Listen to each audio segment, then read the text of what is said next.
ಗ್ರಾಮಾಂತರ ಠಾಣಾ ವ್ಯಾಪ್ತಿಯಲ್ಲಿ ಅಕ್ರಮವಾಗಿ ಮಾದಕ ವಸ್ತು ಎಂಡಿಎ ಮಾರಾಟದ ಜಾಲ ಪತ್ತೆ ಮಾಡಲಾಗಿದೆ. 4 ಮಂದಿ ಆರೋಪಿಗಳನ್ನು ಬಂಧಿಸಿ ಕಾರು ವಶಕ್ಕೆ ಪಡೆಯಲಾಗಿದೆ.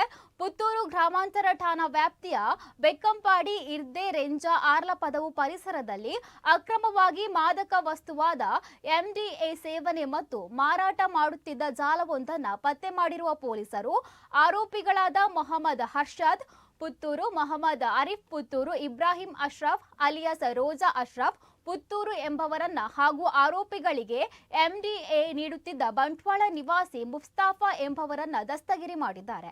ಆರೋಪಿಗಳಿಂದ ಅಂದಾಜು ರೂಪಾಯಿ 50,000 ಮೌಲ್ಯದ ಸುಮಾರು 6.39 ಗ್ರಾಂ ಎಂಡಿಎ, ಗಾಂಜಾ 0.87 ಗ್ರಾಂ, ಮೊಬೈಲ್ ಫೋನ್ಗಳು ಹಾಗೂ ಕೃತ್ಯಕ್ಕೆ ಬಳಸಿದ ಅಂದಾಜು ರೂಪಾಯಿ 6 ಲಕ್ಷ ಮೌಲ್ಯದ 2 ಕಾರುಗಳನ್ನು ಹಾಗೂ ಇತರೆ ಸ್ವತ್ತುಗಳನ್ನು ವಶಕ್ಕೆ ಪಡೆಯಲಾಗಿದೆ. ವಶಪಡಿಸಿಕೊಂಡ ಒಟ್ಟು ಸ್ವತ್ತುಗಳ ಅಂದಾಜು ಮೌಲ್ಯ 6,50,000 ರೂಪಾಯಿಗಳಾಗಿದ್ದು, ಈ ಬಗ್ಗೆ ಪುತ್ತೂರು ಗ್ರಾಮಾಂತರ ಪೊಲೀಸ್ ಠಾಣೆಯಲ್ಲಿ ಪ್ರಕರಣ ದಾಖಲಾಗಿದೆ.